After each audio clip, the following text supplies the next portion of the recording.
কেমন হবে যদি সকালটা এক কাপ চা হাতে এত সুন্দর একটি ঝর্ণার সামনে কাটানো যায়। কীভাবে গেলাম এই ঝর্ণাতে সম্পূর্ণ ডিটেলস থাকছে এই ভিডিওতে। ঘুম থেকে উঠি সকাল 6টা বাজে। সব বন্ধুরা মিলে সকালের নাস্তা সেরে নিয়ে একসাথে রেমাক্রিতে। অনেক দূর যেতে হবে তাই একটি কফি খেয়ে নিলাম। গাইড আমাদের সাথে কিছু থাকবে, আপনারা দুজন সামনে থাকবেন। মামুন ভাইকে পাইছেন? মামুন ভাইকে আমাদের সাথে নাই, একটু করে আছে। আমাদের যাত্রা শুরু হয় রেমাক্রি থেকে। আমরা যাব নাফাকুমপাড়ায়। সকাল 8টা থেকে আমরা হাঁটা শুরু করেছি, মানে আমাদের প্রায় বিকেল পর্যন্ত হাঁটতে হবে। এই যে হাঁটার মাঝে মাঝে ছোটো ছোটো একদম চায়ের দোকান, টং গ্রাম পরে এখানে আমরা হালকা মাত্রা রাস্তা করি। ভারী খাবারের কোনো ওয়ে নাই। তো আসুন দেখি কি পাওয়া যায়। আপনি চিনি কম দিয়ে আমাদের রং চা দেন 11টা, ঠিক আছে?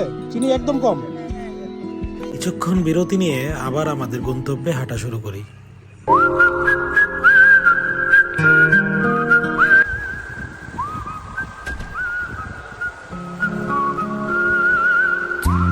আমরা ঝিরিপথ পার হচ্ছি। আপনারা কোথায় আমাকে জানান, অবস্থান জানান। আমরা ঝিরিপথ পার হচ্ছি।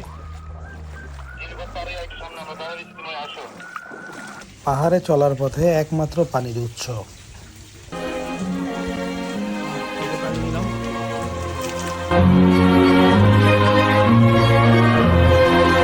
চলে এলাম নাফাকুমপাড়ায়। আমাদের রুম থেকে সম্পূর্ণ ঝর্ণাটা দেখা যাচ্ছিল। একটু বসে বিশ্রাম নিয়ে নিলাম।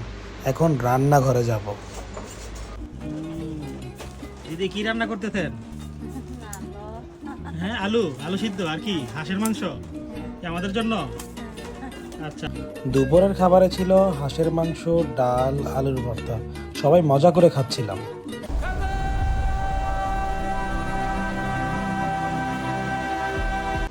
সকাল 6টায় ঘুম থেকে উঠি।